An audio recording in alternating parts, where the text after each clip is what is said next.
Good evening.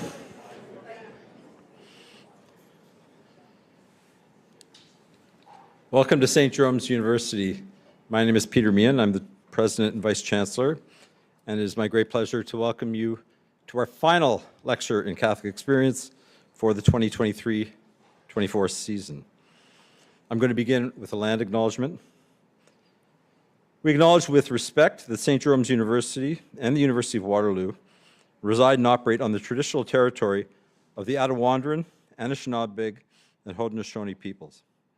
Our university is situated on the Haldeman Tract, the land Frederick Haldeman granted to the Haudenosaunee of the Six Nations of the Grand River in 1784.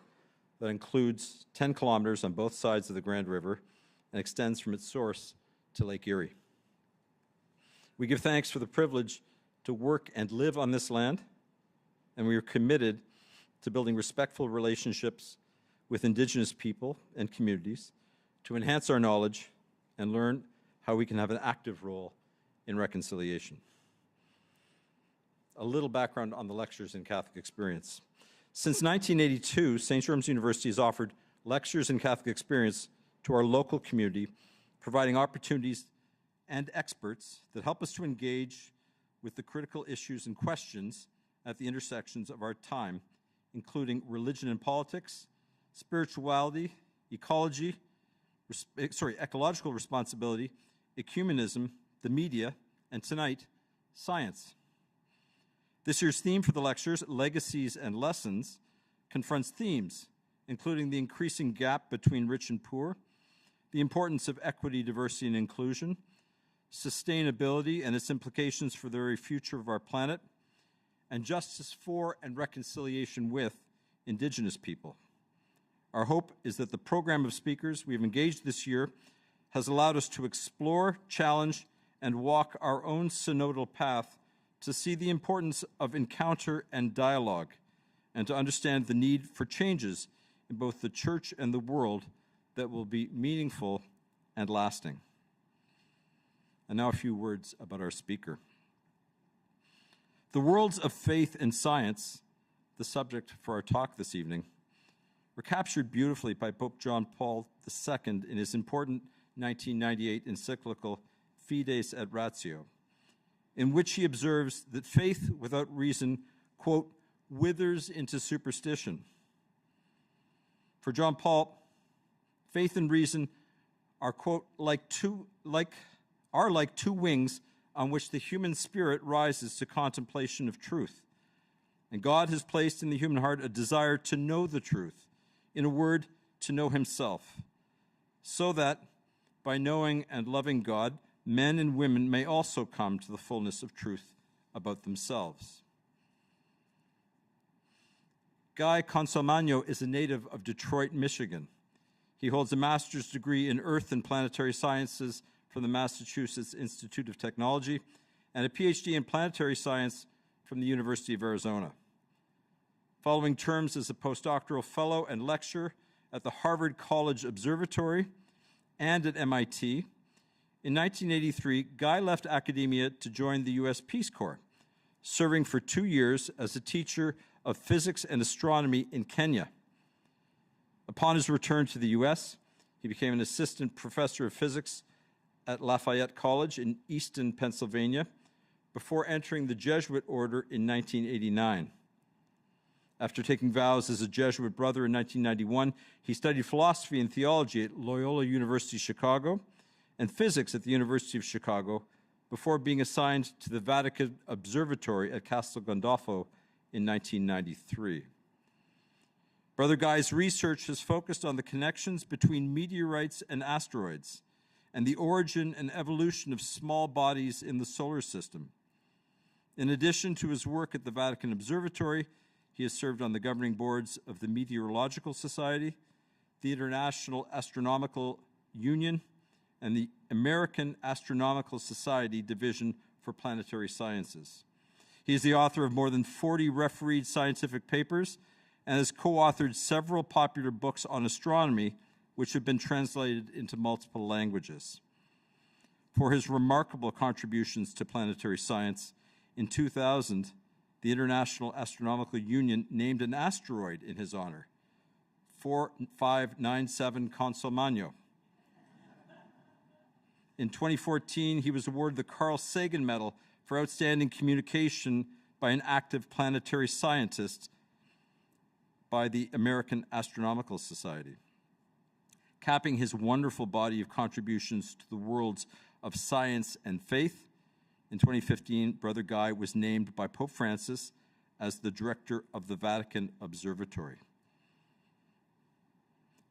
For his talk this evening, When Science Goes Wrong, the Desire and the Search for Truth, please join me in welcoming the Pope's astronomer, Brother Guy Consolmagno.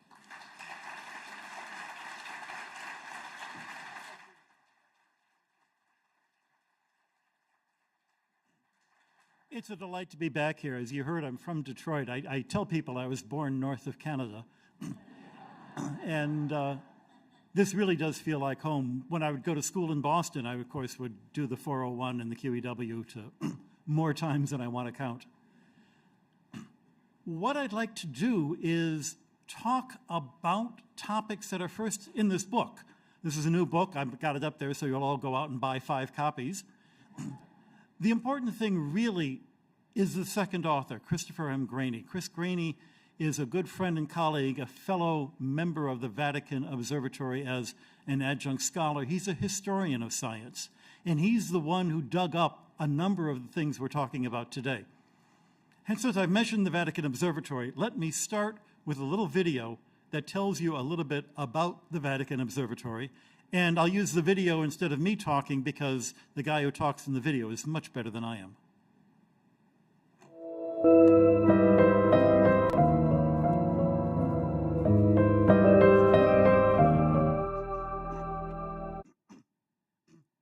That's not, we're getting piano music that's not part of this.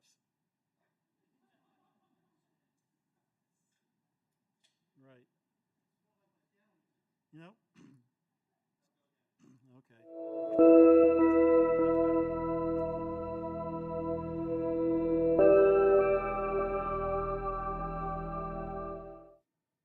Both science and religion are conversations about the universe. They're ways of learning how we interact with this universe. It's not simply a question of, is there a God, but there is a God, now what do we do? It's not just a question of, there are a bunch of stars, but rather, why are there stars? How do they work? How does that tell us how things work here on Earth? The interaction that I see in my own life is that religion gives me the reason to do the science. Back in the papacy before Francis was Benedict, and one of his lines in a final elocution to the fathers of the General Congregation was, "Go to the frontiers." Well, there isn't much more frontier than 3.7 billion years away. The first official interest of the Church for astronomy started in 1582 with the reform of the calendar. Then in 1891, Pope Leo XIII wanted to have an observatory to show that the Church is not against science, but the Church promotes good science. They start out by having telescopes on the Tower of the Winds, and then on the walls surrounding the Vatican, as the city lights grow, and as the Italian government gives them back the territory out in Castel Gandolfo. In the 30s, they build new telescopes on the roof of the Papal Palace in Castel Gandolfo. Best telescopes of their era in the 1930s. By the 1980s, light pollution makes those telescopes unusable, so we build a new telescope in the dark skies of Arizona.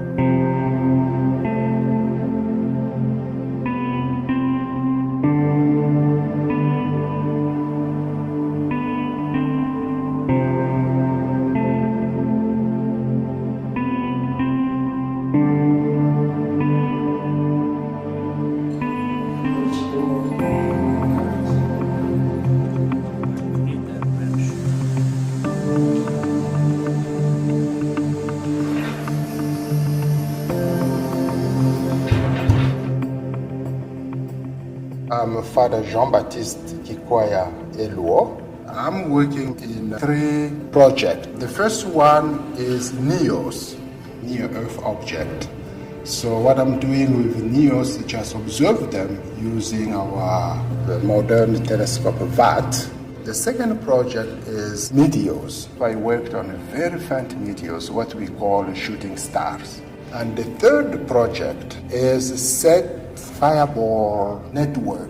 They will have 4 cameras here around Tucson so that actually we can monitor any fireball getting into the Earth atmosphere in the region. This telescope, the Vatican Advanced Technology Telescope, it was the first of the new technology telescopes that has been considered pretty much the norm now in developing telescopes. With the advance of computer technology, we have the capability of bringing that advanced technology directly into our telescope. So it's an expandable, it's almost like it's a living machine, so it can grow as technology grows.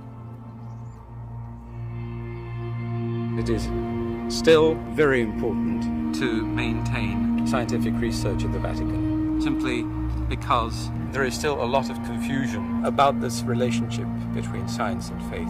We are not out here trying to prove the existence of God by looking through a telescope. That's not what we're doing. But we can say that if we want to obtain any reasonable results looking through that telescope, we need to do it embracing a certain work ethics that is, in fact, the same work ethics that the Bible itself tells us through commandments and through the Gospels to embrace.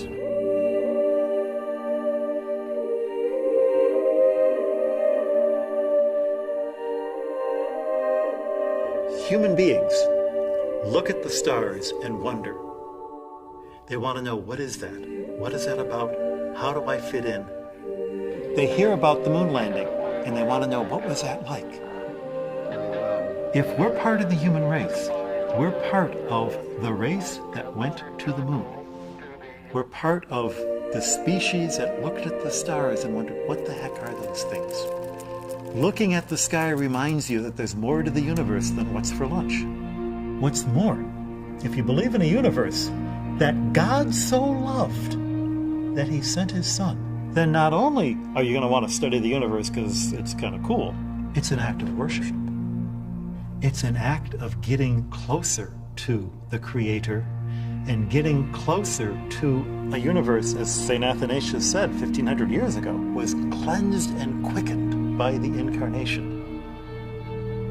Then, doing science is an act of worship.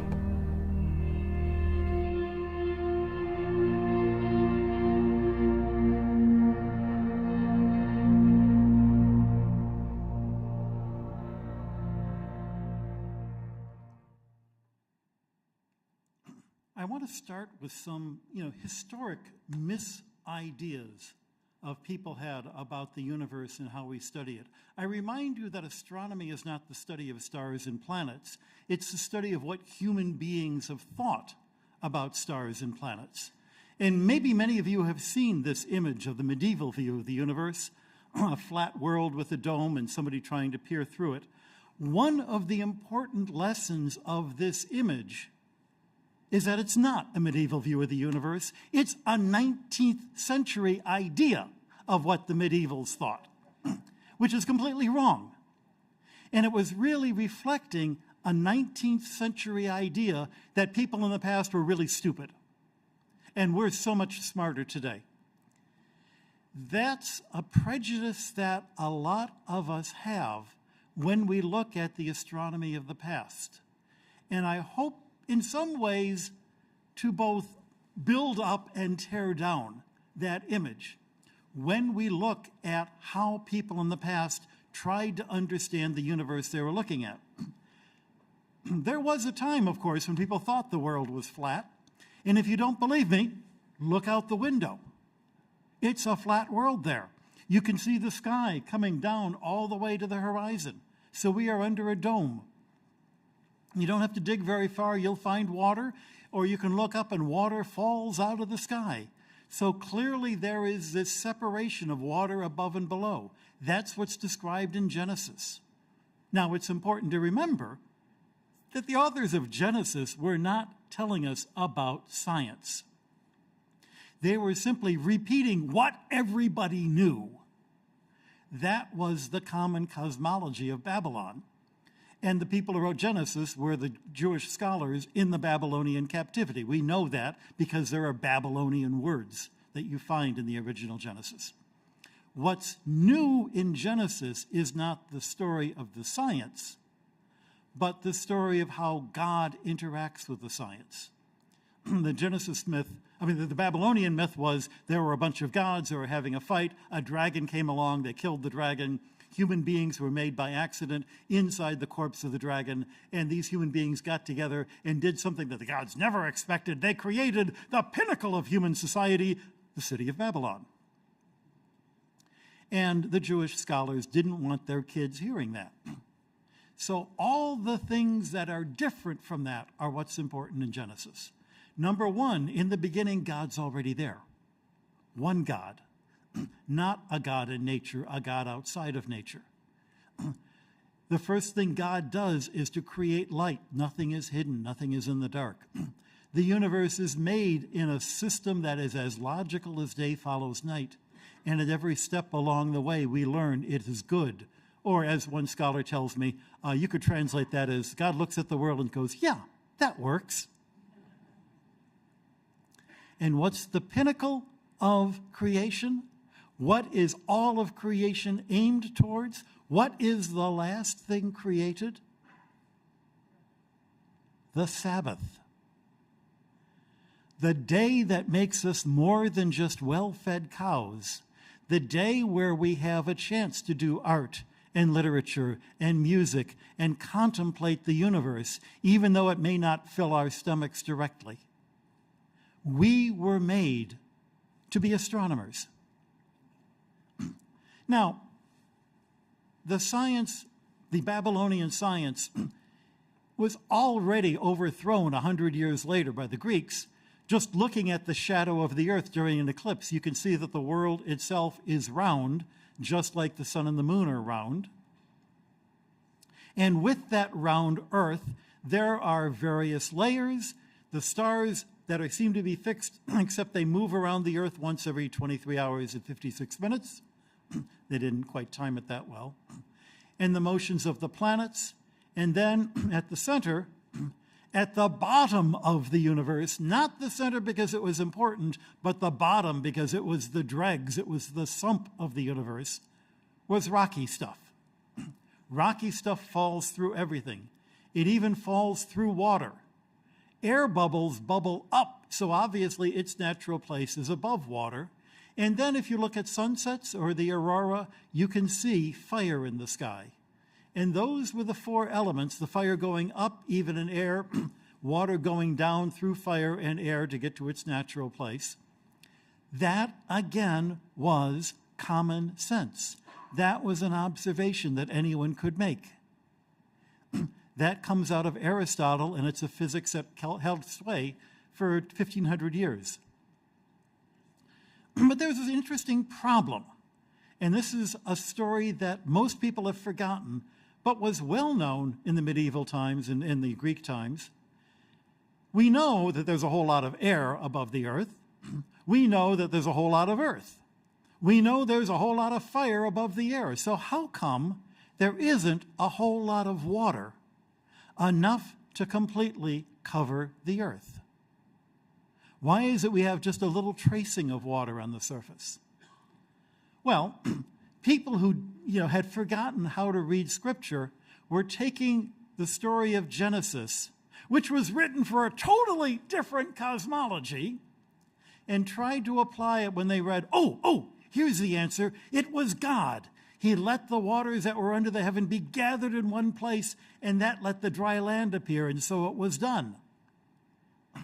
In other words, they had a ball of water over a ball of earth, and God pushes the water to one side and leaves the rest of the territory dry. You've probably never heard that before. You have heard that, you just didn't realize what you were listening to. The earth is still the center or the bottom of the universe. The only thing deeper than the earth is the inferno. So if you said that, we were special for being in the center, that would make the devil even more special. No, that's not what they thought. But if you turn things to the side and let the Earth spin, boats that sail the ocean are going uphill, and that's why they call it the high seas. And boats that sail away from the ocean are very quickly going to be in waters so deep that there's no possibility of land on the other side until you get to the other side of the world. When Columbus thought he could go around the world and people laughed at him, it wasn't because they thought the world was flat and he was going to fall off. They thought the world was big and he would never, get to the other side because he would run out of food and water before then. Columbus very cleverly miscalculated the size of the Earth 3 different ways, convinced himself it was a lot smaller than it really is. And the truth of the matter is, if he hadn't run into the Americas, we would never have heard of him again. It was because of this view of the universe that we have not only the high seas, but also Christopher Columbus thinking that the first land he runs into are the Indies. Now, you would think anybody who lives by the shore of the ocean could check for themselves whether or not the ocean was actually higher than the land. Just get a tube, you don't need to have a telescope, just a tube, make sure it's perfectly level, look through the tube, and you should be looking straight at the horizon, right? Anybody ever try this? Of course not. None of us bother to do that. If you do that, more often than not, you will be looking at water. And those people were clever enough to have tried it, and they saw water often enough that they were convinced that the seas really were high seas. Now, we know what's going on today. The atmosphere bends the light so that the horizon appears to be higher than it actually is. They didn't know that then. Nobody knew about optics and light waves and refraction. They were simply looking at the universe in the simplest and most logical way and seeing a universe where the water was higher than the land, which their theory had already predicted. The theory predicts something, I make an observation, it confirms it, so the theory must be true. Well, I hope the scientists in this room know that's not the way science is supposed to work. But I have a feeling a lot of people who learned science in grade school and never got beyond that maybe think that's what science was supposed to be doing. Incidentally, that dry land would have had at its very center, the most important spot in that land would be the city of Jerusalem, naturally. And you'd think, well, anybody who mapped out the world would realize that there's a whole lot of Asia beyond Jerusalem, so that probably couldn't be the case. But if you think I'm just making this up, these are diagrams from a 1663 book, 150 years after Columbus. And they're still using that ball of water to explain how you can have springs in mountains. It's the weight of the water on the other side pushing the water up through the cracks in the earth. And what's worse, you can find as late as 1777, 300 years after Columbus, that the vast sea of which there's such an abundance is something higher than the earth, but yet bounded and restrained from overflowing, as once they did, is proof of the existence of God. Which, if nothing else, should show you the danger of trying to use the best science of the day to prove the existence of God. Because the best science of the day, maybe 300 years later, is going to look really ridiculous. So we have a theory that made this ridiculous claim that the water ought to be higher, even though it actually looks like that, made the claim that, well, God made the universe, and therefore this is what Scripture said would happen, and also made that odd claim that Jerusalem would be the center.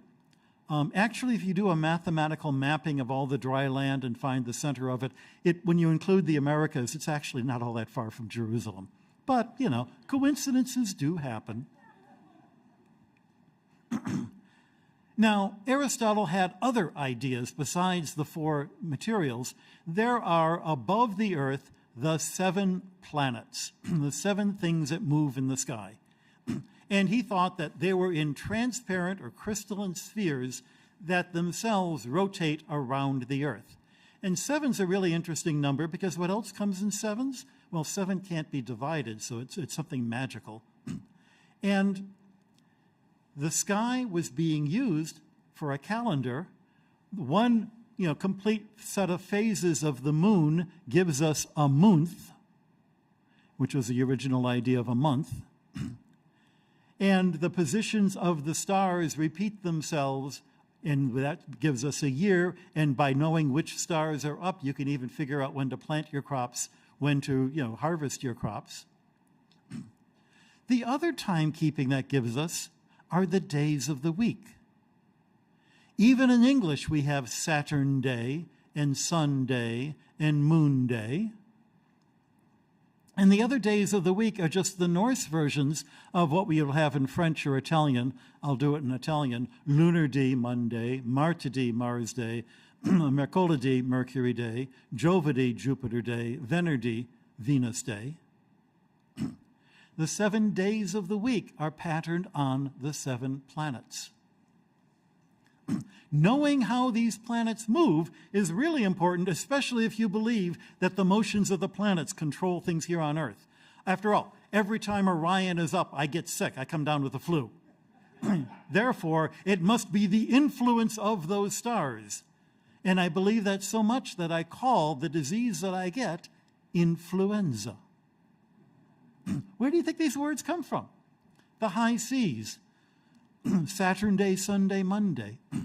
These are things that are so deeply embedded in our culture today that we forget that they're based on a cosmology that we all know is lacking, shall we say.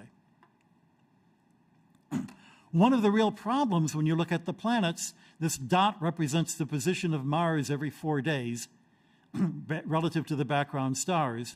When you trace Mars out, it actually goes from right to left, and then it circles backwards, and then it goes right to left again, is to try to explain, if it's in this beautiful sphere, why is it going backwards every now and then? And why does it go up and down every now and then? But these were clever people. And Eudoxus proposed that Mars is in a sphere that's inside another sphere that is spinning at its own rate inside another sphere that's spinning at its own rate that's spinning inside another sphere. And if you have enough spheres, you can sort of account for the motions that you see the planets having. But if you're trying to calculate horoscopes so that you could, predict the next election or the stock market tomorrow, this was not useful. So about 500 years later, Ptolemy works out a system of circles. All the planets are going around the Earth in a circle, but the circles have themselves circles, and they're circles among circles among circles, so that you will have the Earth, and with the epicycle, it will look like the planet is doing a little backwards dance every time the epicycle goes through its cycle. It explains what you see in the sky. I have an explanation, I have observations, the explanation matches the observations, the explanation must be true, right? 1,500 years later, Copernicus comes up with a different way to explain things, where the sun is at the center and the Earth and all the other planets are going around. This was not a demotion of the Earth, it was a demotion of all the other planets to be no better than the Earth, or the Earth as good as all the other planets. The difficulty is that the picture on the left is the one we all have seen. It's from the front of Copernicus's book, but when you actually read the book, what he's describing is that mess on the right, because in order to actually match the positions of the planets, you still had to have epicycles. You just didn't need quite as many as the Ptolemaic system. And some people thought maybe the sun being in the center was a little more elegant. But it didn't match any of the physics of the day, and it was only a little bit an improvement over what had gone before.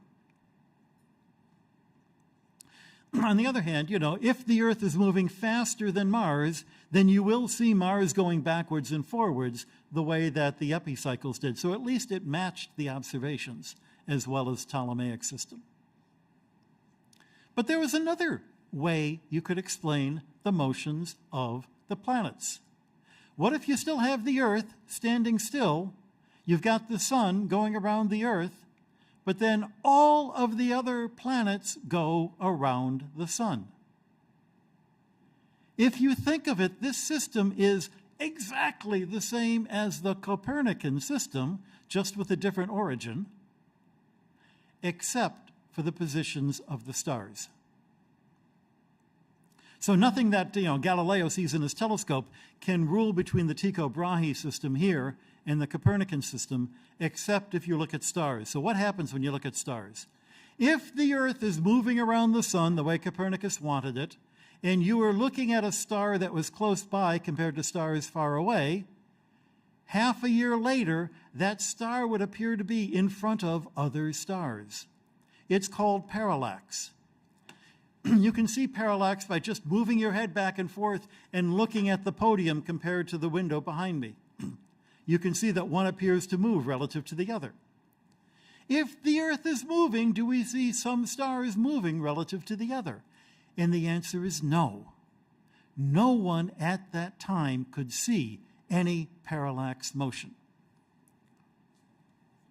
Well, either the Earth is not moving because we don't see the parallax motion, or the Earth can be moving, but the stars are so enormously far away that the motion of the Earth is totally negligible.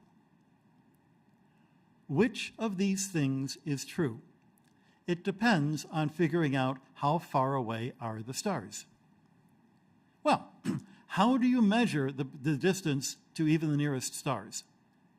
If you're Galileo and you've just invented a telescope, you've got a lovely way of measuring how far away a star is. You look in your telescope, you see a fuzzy ball of light. That's the star. And you say, I'll bet you stars are things just like the sun, but farther away.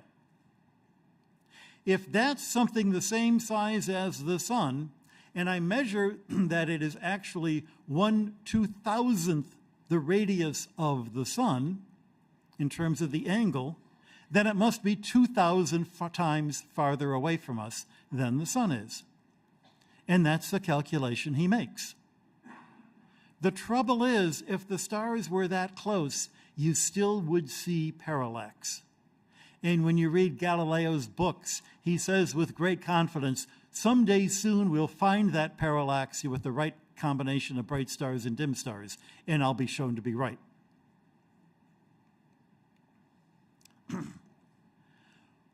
We know today that the Earth is moving around the sun. And we know today that you can see parallax, but it's incredibly tiny. The amount of parallax you would get from a star that was 1 parsec away is 1 second of arc. 360 degrees in a circle. Each circle can be divided in 360th. Divide that into a minute part. 60 minute parts make the 1 degree. That's why we call them minutes. A second minute is 60 more pieces for each minute. And if you saw a parallax of 1 second, that would represent a distance of the star away from us, which is only 1/3 the distance to the nearest. The nearest star is something like 3.5 parsecs away. That's how tiny the motion is. So if the stars really are that far away, where did Galileo go wrong in measuring the size of the star? First of all, he assumes all the stars are like the sun, which is a reasonable assumption. What else were you going to assume? It turns out to be wrong. Of the 100 stars closest to the Earth, 80 of them are so small and faint you can't see them with the naked eye. And of the brightest stars, most of them are enormous and very far away from us. The range in star sizes was much, much greater than Galileo would have ever guessed. But worse than that, Galileo didn't know that light is coming to us in waves. Now, we're close to Lake Ontario. You've been to harbors. You've seen waves coming in. When the waves go through a gap in the harbor wall, they don't just start and stop like in the picture. That's not what happens. They spread out. You can see this in a physics lab. For a telescope like Galileo's, and this is his telescope in the Galileo Museum in Florence, with the light going through that little circle in the center, it was stopped down to make the images sharper. You wind up with what's called an airy disk, the brightest light at the center going to the dimmest part at the edge. Mr. Airy worked that out around 1830, which is, 200 years after Galileo. There's no way he could have known that. And the width of that disk is entirely a function of the geometry of the telescope, how big the aperture is. So if I had a second star that was only half as bright, it would still be just as wide. Now, the human eye cannot see really faint light, so what the human eye sees is only the brightest part of the disk, which means that bright stars look bigger than faint stars. And if you're Galileo, you're going to say, oh, of course they're bigger, they're closer to me. Rather than saying, oh, they're brighter, and it's a very detailed and subtle optical effect involving waves that nobody will think of for another 200 years. Galileo's ideas were perfectly reasonable, and his ultimate conclusion turns out to be right. But his arguments didn't work. And so the people who disagreed with him had good scientific reasons. Now, there's another out.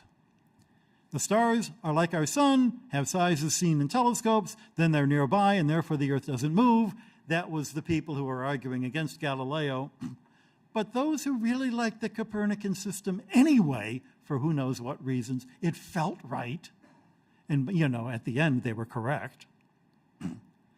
What if the stars really are enormously far away, but they're enormously big? So that, these are the stars at Tycho Brahe and stars and planets. But the people who wanted Copernicus to be right had to have stars that were that big compared to our solar system and our planets. And they would argue that this fits what you read in Scripture. Because God's out there in the firmament beyond the stars, and these are the giants that make up his army, the hosts of the Lord, Lord God of hosts. The irony is that the pro-Copernicus people were using the Bible just as badly as the anti-Copernicus people were using it. Okay, Kepler comes along, and he doesn't like the idea of the sun making tiny little circles. He says that's inelegant, and I've got a way of matching the motions of the planets by having them move in ellipses. And the sun is in the center of every planet's ellipse. And he believed that because he thought the sun, S-U-N, was actually God the Father. And the light coming off the sun was the Holy Spirit. He had invented this weird theology because it was 1600, and that's what you did back then. Everybody was coming up with their own weird theology.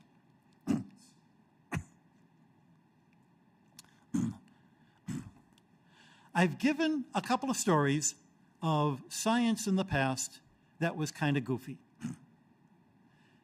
Of course, eventually we have learned better. How did we learn better? That's a lot of interesting history.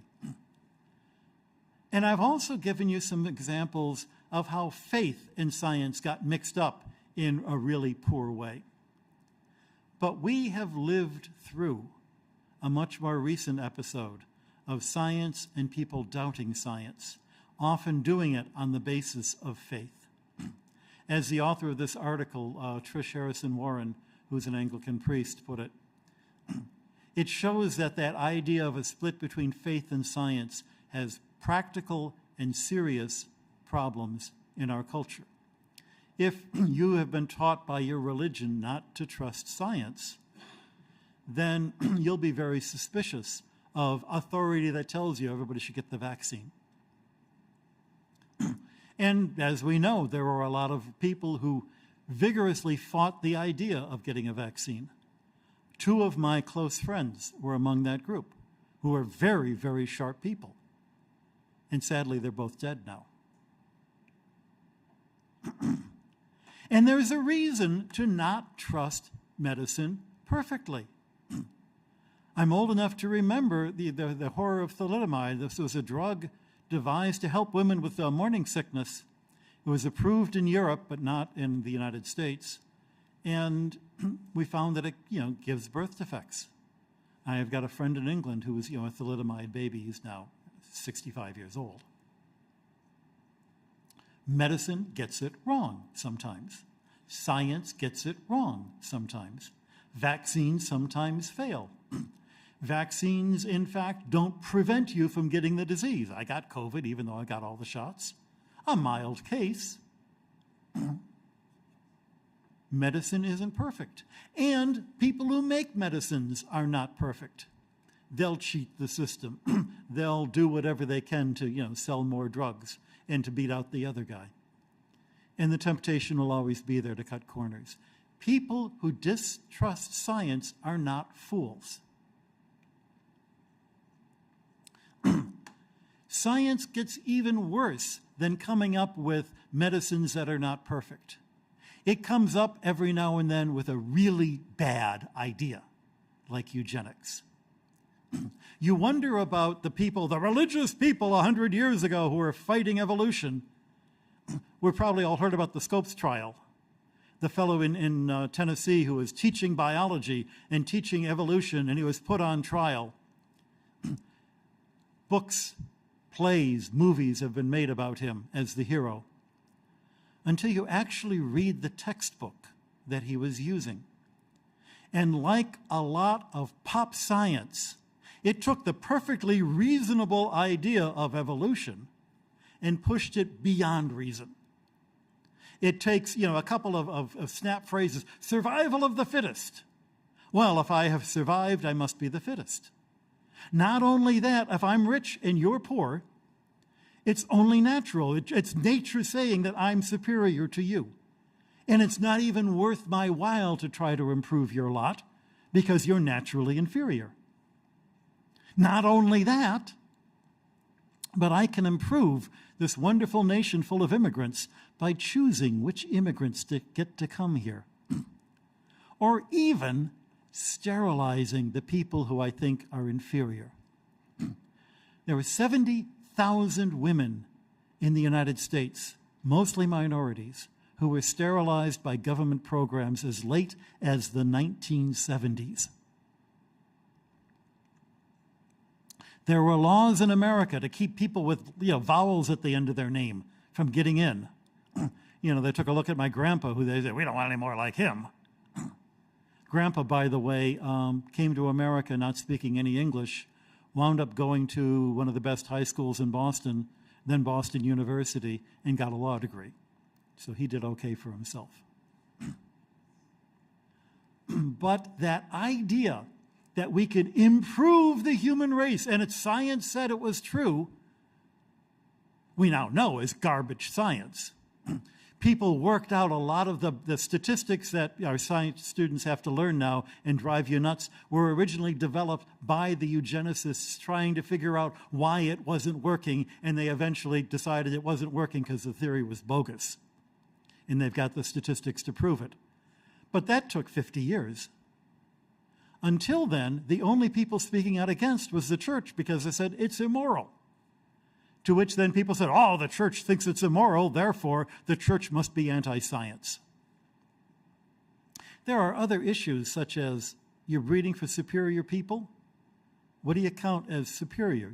If the people doing the breeding were basketball players, then we'd all be breeding for tallness. But the people who came up with the theory were nerds, like the people in this room. So they thought that they could breed for intelligence, as if intelligence could be defined in a linear scale. I mentioned the error analysis. What comes out of this technological view that we can have a control over ourselves and a control over the universe is the grand myth attributed to Gene Kranz, who was the mission control guy at Apollo 13, looking at the problems of Apollo 13. And he was supposed to have said, failure is not an option. He actually wrote this book using the title, and the first thing he says is, I never said that.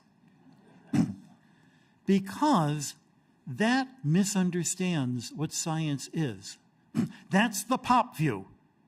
The vaccines should be perfect all the time. The medicine should cure everything. If there's one example of failure, then I have to throw it all away. But in fact, in science, failure is not an option, it's a requirement.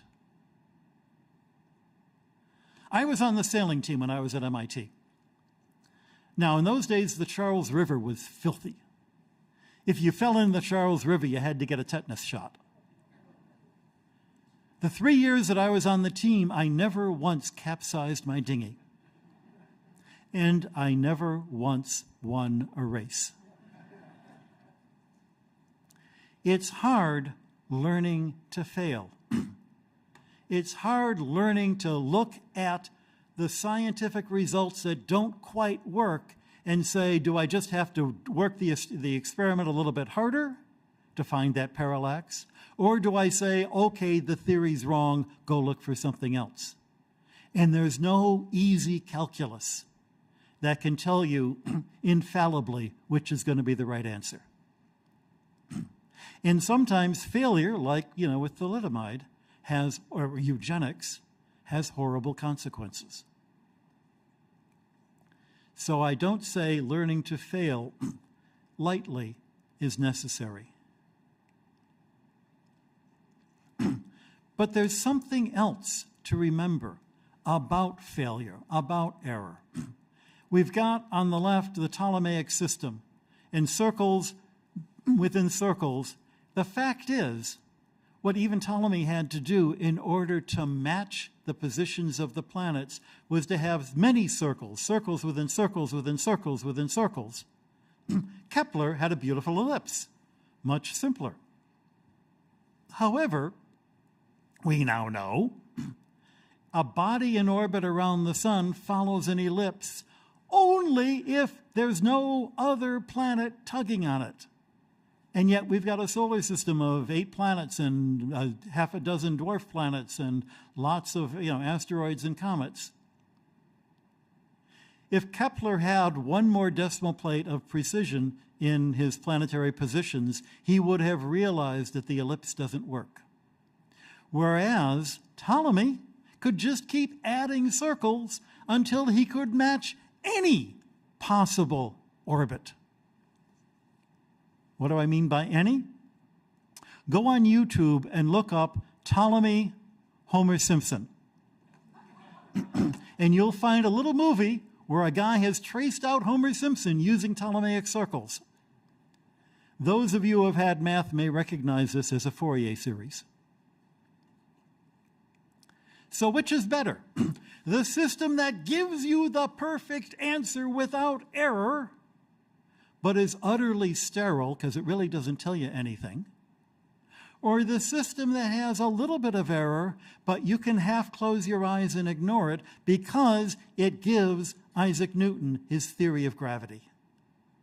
And Isaac Newton's theory of gravity predicts ellipses. And ellipses are what we see in the planets.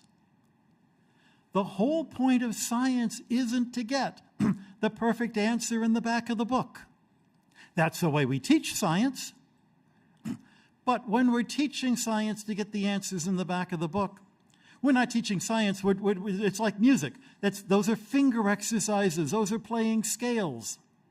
Only when your fingers have the memory to know how to do that, only when you get so used to the way that physics works that you can get the answers in the back of the book, then is your brain warped appropriately to be able to do physics.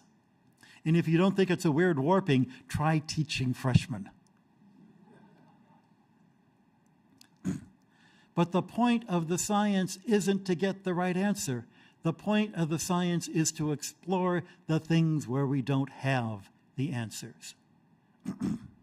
I'm reminded of the great theologian Paul Tillich, who in Dynamic des Glaubens has pages and pages saying what actually Anne Lamott said in one phrase in a pop version of that book. She says, in faith, the opposite of faith isn't doubt. the opposite of faith is certainty. If you're certain, you don't need faith. If I knew the answers, I wouldn't need science.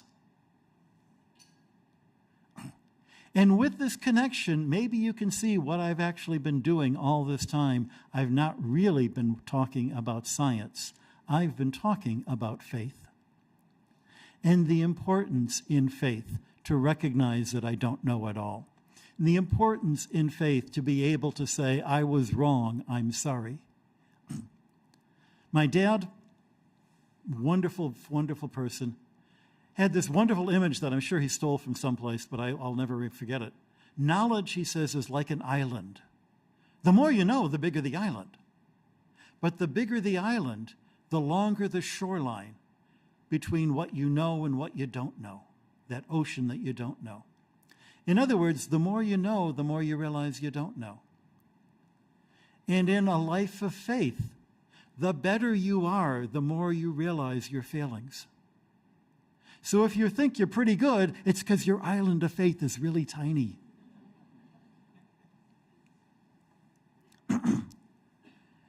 Data comes in scatters. These are data from a project that I've just, had published. And you have to look at, that dot over the 50 mark, 50 Kelvin, and the one that's over above 100, and ask yourself, is there something significant happening there, or is that just random error? And there's no trivial way, because the statistics tell you with enough data points, at random you're going to have a scatter, one or two scattered that far away. But on the other hand, maybe really something was going on there. You don't know. But what you are used to is saying the truth is found in among the scattered data, because it is only with an appropriate understanding of error and science going wrong that science can go right. The deeper question when people challenge science for not being perfect is that they're challenging authority in general. I remember a friend had this question authority button, and I went, question authority? Says who? When people reject science because it's not perfect, and yet demand perfection, and thus reject the very thing that can get them closer to the truth, albeit imperfectly, they're tempted instead to go off on the internet, find their own truth. Too many people did that during the COVID era. But that's not something that started with COVID. The theologians in Roman times had a whole class of people called Gnostics, from the word I know, which I know the truth. They're not going to tell you, but I know the truth. I found it myself on this website at the internet that actually any of us could have found, but the fact that I was alone in my basement makes it feel like I made the discovery.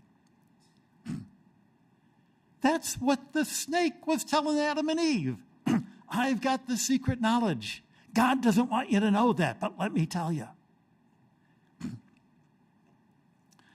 And what happens, especially among scientists and engineers who ought to know better, but whose entire self-identity is that I'm the smartest guy in the room, and maybe you know some people to whom that is their entire identity. Who am I? I'm the guy who's smarter than everybody else. Certainly at the engineering company where I work, I'm smarter than all those suits. Certainly in the lab that I'm in, I'm the one that they come to because I can make better widgets than anyone else. These are the people who wind up believing in ancient astronauts and UFOs and, sheep medicine for COVID. And why? Because if you're smarter than everybody else, how can you ever agree with everybody else? What's the point of being smarter if you don't know better than everyone else? So you're going to be a sucker for every minority point of view. And back in the days when people thought the world was flat, you were probably the guy who thought the world was round. And as soon as people thought the world was round, you said, no, actually it's flat. And it's a temptation that's especially dangerous to smart people, to nerds, to people who, especially in the sciences and the engineering, have some kind of numerical way of saying, my widget works, yours doesn't, therefore I must be better than you.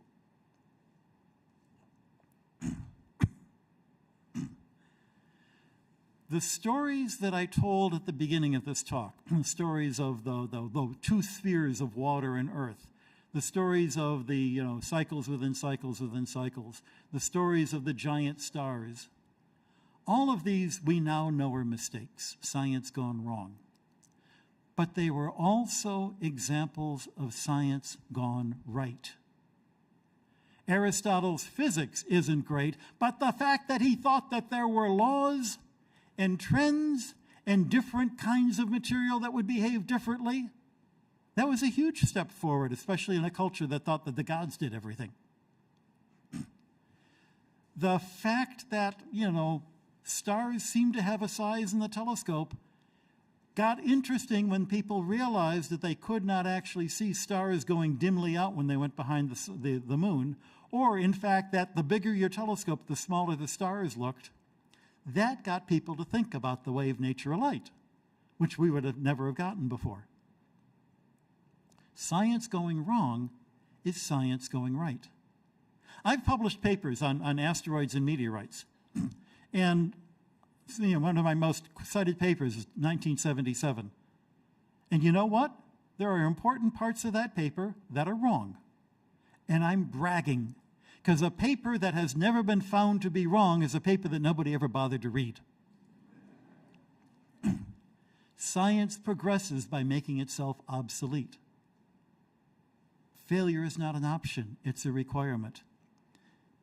And it means that we should be not afraid to embrace our failures and to say, this is cool, but what can we do better? And to go on from there. Because ultimately, science is an act of love. I'm in love with the universe. As a Jesuit, I also say I'm in love with the God who created the universe, but this is what I see. Just as a mom is in love with the child that made that scroll that's on the refrigerator. And if I'm in love with somebody, I love them when they make mistakes, as well as when they tell me that I'm making a mistake. That's what love is about. If you demanded perfect knowledge of your spouse or your friend, that would be horrible. That would be dead.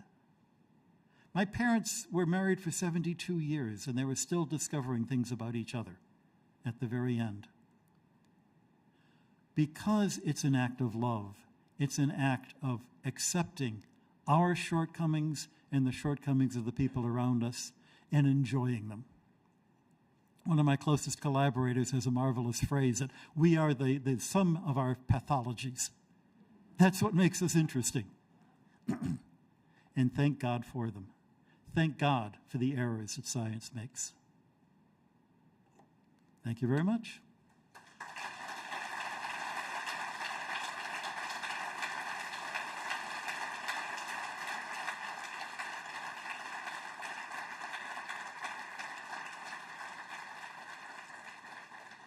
So we do have time for questions. Stand up and shout, and I'll repeat the question because this is going down up the internet. So stand up, or there are actually microphones in the aisleway. Fantastic. So if you have a question, even better, go up and speak into the microphone, and then the people online can hear you. And of course, since I used to teach in a Jesuit school, if you don't ask a question, I'll ask one of you and embarrass you. Kind of hard to do that here. And feel free to ask not just about the stuff I presented, but about the Vatican Observatory, what it's like to work at the Vatican, what does the Pope have for breakfast? I have no idea. Yeah. Thank you very much for the talk. I did go to a Jesuit school as well, Jean de Brebeuf here in Toronto, when there's still Jesuits there. It was a remarkable education. One thing that struck me, we were talking a bit about Charles Sanders Peirce. I'm not sure if you're aware of him. He's an American scientist and philosopher of science. And much of what you were saying kind of reminds me of his pragmatism, which is basically we have to have belief and we only look for things when they go wrong. So, yeah, there was one of the things that they made me do when I entered the Jesuits is they forced me to take a bunch of philosophy classes, including philosophy of science. The book that I was showing with that slide involving Kepler was Job Carantharam's book on the philosophy of Kepler. Job was, in fact, my philosophy professor. And it's fascinating once you pay attention to what we scientists do. Most scientists describe what they do in terms of a philosophy that is called logical positivism. And logical positivism doesn't work. And you can use logical positivism to prove that logical positivism doesn't work. But most scientists don't know that. They think that's what they're doing, when in fact what they're doing is a whole lot more interesting. There's a movie that just came out, you can get on Netflix, about black holes, you know, the edge of everything we know. Anybody see that? A lovely movie. Actually, some friends of mine are in it. It's a documentary.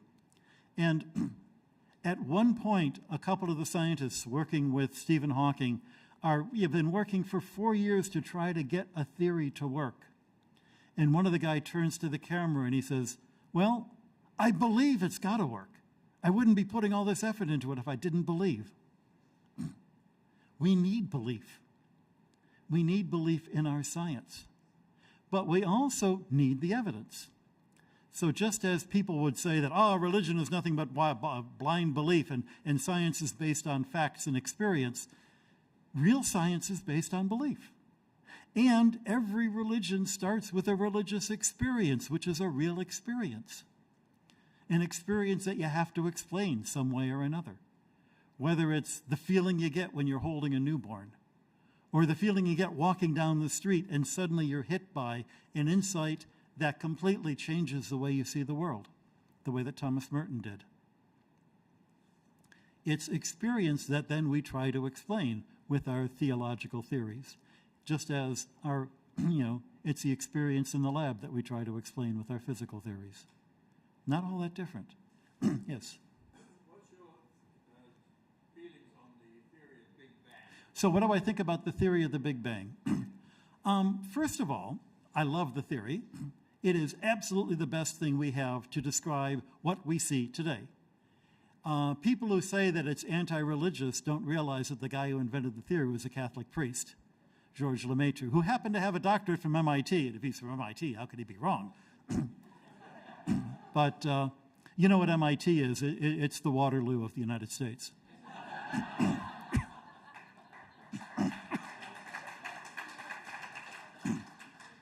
But I also recognize that just because it explains everything we see, and it explains lots of things that we see, so did Aristotle, so did Ptolemy. And that's why you keep poking. That's why you put up the James Webb Telescope and you get excited about little threads that look, if I pull this, maybe it starts to unravel. Maybe it means a tweak. Maybe it means there's something fundamental that we're missing. I would hope that in a couple of 100 years, people will look at our version of the Big Bang as quaint as some of the theories that I presented here. But we won't be able to get there without going through where we are now in the Big Bang, just as we wouldn't have the cosmologies we have today without having gone through the ideas that we now realize, close but don't quite work. Yeah. Other questions? Yes. Brother, you alluded to James Webb and the telescope. I'm just wondering what some of your thoughts are going forward. The whole Right. debate between polarization between science and faith. So the polarization between science and faith. Here's a bit of data. I'm a scientist. I got the funny collar, got the MIT ring. I've never felt that polarization. I've never encountered it. When I do faith and science talks, the hardest thing for me to do is to figure out where are these people coming from that they think there is. And finally, of all people, it was a Canadian who gave me the idea, William Shatner, who said, I was mentioning I was a Jesuit, I was a scientist, and he goes, wait a minute. And when I talked to him, I realized he still thought that science was a big book of facts, and religion was a different big book of facts, and what if the facts don't agree? But I hope I've shown you that that's not what science is or what faith is. And in fact, they're not even on the same level. One supports the other. It's because of my religion that I have faith in science. My religion tells me that God made the universe with laws. It's not just random. My religion tells me that God made the universe so good that it's worth me spending my life trying to understand it, rather than, raising myself to some higher spiritual level. Is chocolate an evil thing that gives you acne and to be avoided by higher meditation? Or is chocolate a foretaste of the goodness of heaven? You know which side I'm on. And what I do find, and the other shocking thing that happened is when I entered the Jesuits, having been a scientist for 20 years, because I was nearly 40 when I entered, all of my scientist friends thought, oh, that's really cool, which is not the example, what I expected. And then about half of them said, let me tell you about the church I go to. And I had no idea that they were churchgoers. They didn't know I was. It was one of those things you don't talk about. But that experience of we do the science out of love, out of joy, and that joy is, to me, the presence of God. And I do it in the search for truth, in a clever theory that I can get published and no one's going to find out I was wrong until after I'm dead, isn't going to satisfy me. I will only be satisfied with a theory that I really believe is close to the truth. Any scientist who worships truth is worshiping the same God I worship. And if you tell me you don't believe in God, it's probably the case that I don't believe in that God either. I only believe in one more God than Stephen Hawking did. In the back, yeah. That was kind of the first part of my question, but I guess kind of relating to the divide between faith and science that we're seeing. I know we could probably trace it all back to two people in a garden, but kind of where do you see that developing, and how do we kind of address it? Because the way that I see it, a lot of it's being very politicized. Yep. Whether it's faith being politicized or science being politicized. Yep. There was this great phrase during COVID, follow the science. And the people who used that phrase thought they were doing a good thing, and they didn't realize what that would sound like to an evangelical, that science is to replace Jesus. I'm sure it never even occurred to them that's what it meant. Science is not something you follow blindly. Science is something that you give a certain trust to, but you keep trying to verify it. I think it's important to recognize, you've hit on a really important point, that the divide is being nurtured by people with an agenda. Whether it's the agenda to get rid of all of those people who are stupid, or all of those people who are gullible, or all of those people who are evil, certainly not I, Lord. That agenda destroys any sort of dialogue. And dialogue is essential for us to learn the places where we're right and the places where we're wrong. And if we don't ever accept that we could be wrong, and the people who disagree with us might have a point, and even if they're acting out of fear, the fears may be legitimate, even if they're misguided. If we can't do that, then we can't go ahead as a people. We can't go ahead as individuals. One of the great things about astronomy is that everybody loves looking at the stars. It's the one of the few things left that's non-political. And let's keep it that way. Because let's all recognize that the science of looking at the sky is intimately connected in that same human being who has the joy of looking at the sky. And the science of explaining Maxwell's equations is intimately connected with the joy you felt the first time you realized what Maxwell was actually saying. And I had a student who jumped out of his desk as I'm putting the second derivative of E with time and the second derivative of E with space. And he jumped up and he goes, "Oh my God, it's a wave!" And you realize that's what Maxwell must have done in 1865. So thank you for bringing up those points. I think those are essential. Somebody over here, yeah. Excuse me. Just a quick comment first. When people talk to me about the same thing, I'm an engineer, but I'm a devout Catholic. And I say religion explains why, science explains how.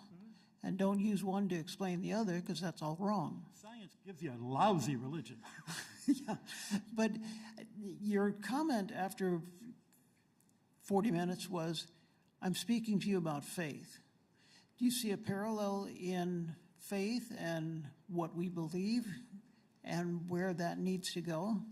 I do, and that's the real reason, why that book that I was advertising was published by a religious publishing house, Paulist Press, because that's the ultimate.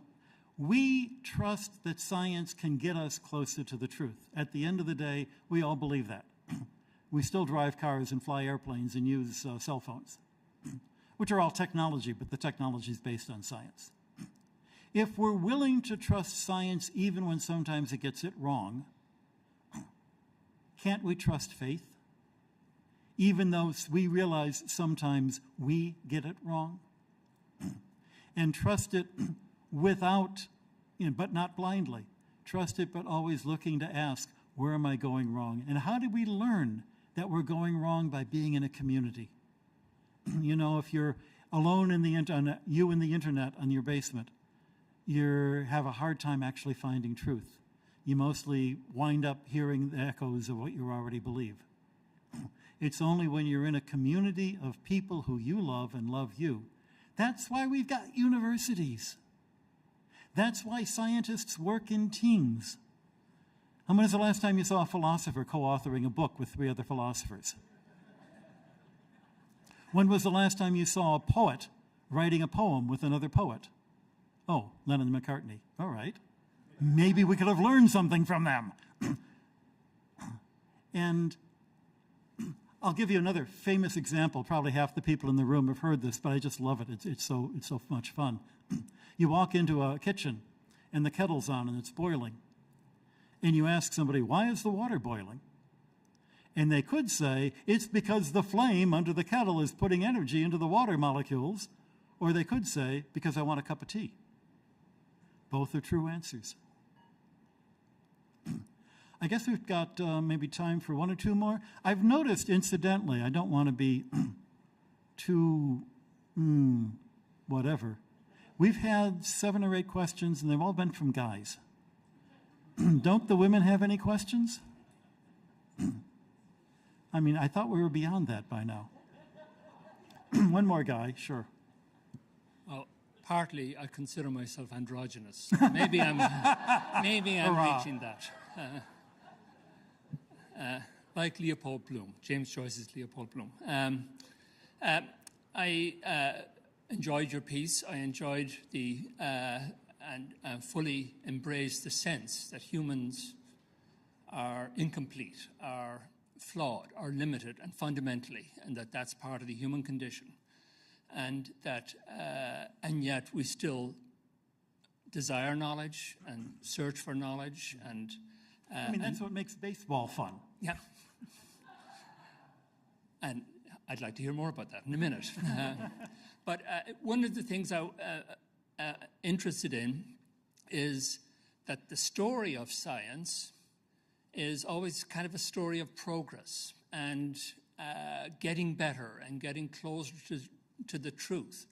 And because of that, it kind of lends itself to the illusion that we can overcome our flaws, limits, and imperfections, because that's part of what science does. And so there's a sense that maybe that part of what its great accomplishments could lead one to believe that we're on this progress to complete knowledge. So that every stage we tell it from our current stage, where we recognize all the flaws of the past. And you also pointed out that maybe in the future they'll recognize our flaws and our theories. But how would we even come to that realization now as against in the future? And that was an explicit philosophy in the 19th century. It was called Whiggism. We don't say it so boldly today, but I think a lot of us still kind of assume. And you find that, in the ancient Assyria, who built the pyramids? Clearly the stupid Egyptians couldn't have done it. It must have been ancient astronauts. Well, no, they weren't stupid. And if you think that the present is better than the past, go to an art museum and ask you which are the paintings that speak to you and which are the paintings that they're very clever, but are people still going to be looking at them in 400 years' time? And that's a really important message, that progress is limited. There are things that I think are getting better, but at the same time that some things get better, other things get lost. And people who, go in for retro vinyl discs rather than MP3s are onto something. People who want to, try to recreate how people cooked in the Middle Ages, they're onto something. It's not a simple linear scale. And it's, I was hearing about, a woman who is an astronomer explaining the eclipse, who's also, an indigenous person, and was able to also describe the wisdom of her people, which is a story worth remembering. We have many stories. And, the stories all tell us lessons, and they're all poetry. The path of a falling rock is like the solution to this equation. That's poetry. It has the word like in it. That's what, simile or metaphor? I always get them confused. Simile, yeah.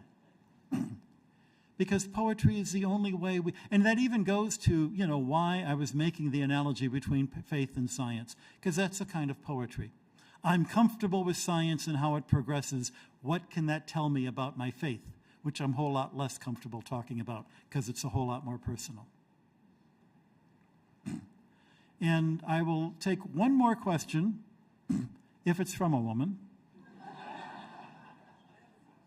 Very good, thank you. The Roman Catholic Church is an institution that's been around for millennia. Yeah, 2 millennia. The church has been around for about 2 millennia. And it has had a constant presence for those years.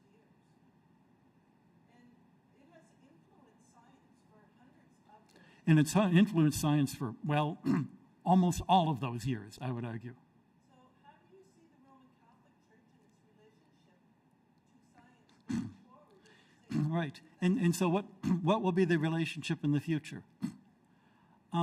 First of all, we have to remember that along with the stupid ideas of the 19th century we were looking at before, the war between science and faith was a 19th century idea, invented for political reasons and, spurred on by the eugenics movement. The idea that, Galileo was persecuted by the church for his science doesn't hold up when you read the history. And that's generally the only story that anyone else can come up with. Somebody will say, Giordano Bruno, read his history. That doesn't hold up either. In fact, there are plenty of scientists who are atheists, plenty of scientists who are agnostic, plenty of scientists who are devout, and there's not a whole lot of correlation between what your religion is and how successful in whatever you call success. What the church can do for science has a mirror of what science can do for the church. And in this, I'm quoting Pope John Paul II, who wrote a marvelous letter about faith and science as a letter to the director of the Vatican Observatory, my predecessor, George Coyne, in honor of a book that was being published by the Vatican in honor of the 400th anniversary of Newton's Principia, 300th anniversary of Newton's Principia. And he says, science can protect religion from superstition, and religion can protect science from a false absolutism. In a more practical sense, being a Jesuit has changed fundamentally the way I do the science, not in that I'm doing, using different math now or using different instruments now. I am asking and doing different experiments because I don't have a 3-year grant cycle I have to worry about. So I can do a program that may take 7 or 8 years to get answers. That's really nice. A scientist friend of mine said, no grants, no proposals? How can I get in on that? And I said, well, you have to take a vow of celibacy. And he goes, my wife's a scientist, she'd understand. But the real difference is why I do it. And there was a time when I was a postdoc when my goal was, number one, to get a job that was rich and powerful and had grants and at a prestigious school, and number two, to show up my enemies, because my golly, I had enemies, not very many enemies, because not very many people were actually interested in me, but those few who were. And, you know, I was trained in graduate school that science was a contact sport. And the idea was to knock down the other guy. And that makes science no longer fun. That makes science that I get real tired of doing. That makes science something I'd rather go off to the Peace Corps and teach than having to continue to do that.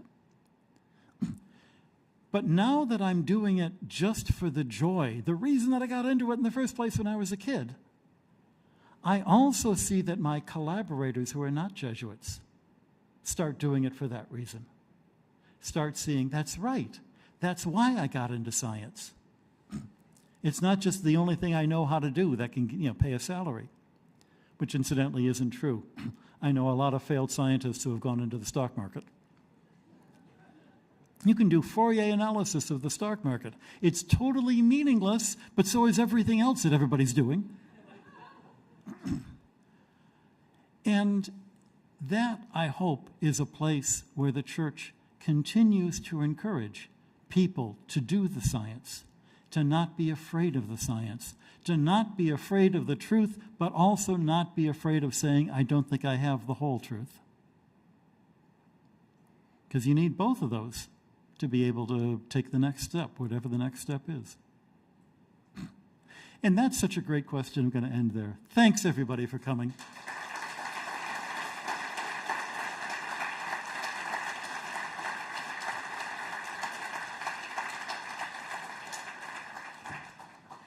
Good evening, everyone. My name is Carol Ann McGregor. I'm the Vice President, Academic and Dean here at St. Jerome's, and it's my pleasure to end this evening with just a few notes of gratitude. So our first note of gratitude is to Brother Guy for that great talk, the kind of talk that you think about in the car on the way home, or tomorrow when you see the stars, or on Moon Day, or whatever you call it. So thank you to Brother Guy.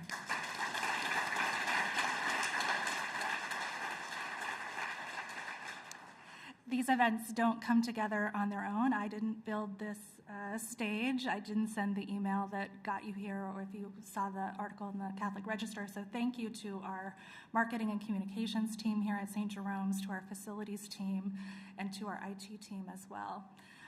One additional thank you, Norm at the Unmarketing Group has been live streaming tonight's event and recording it.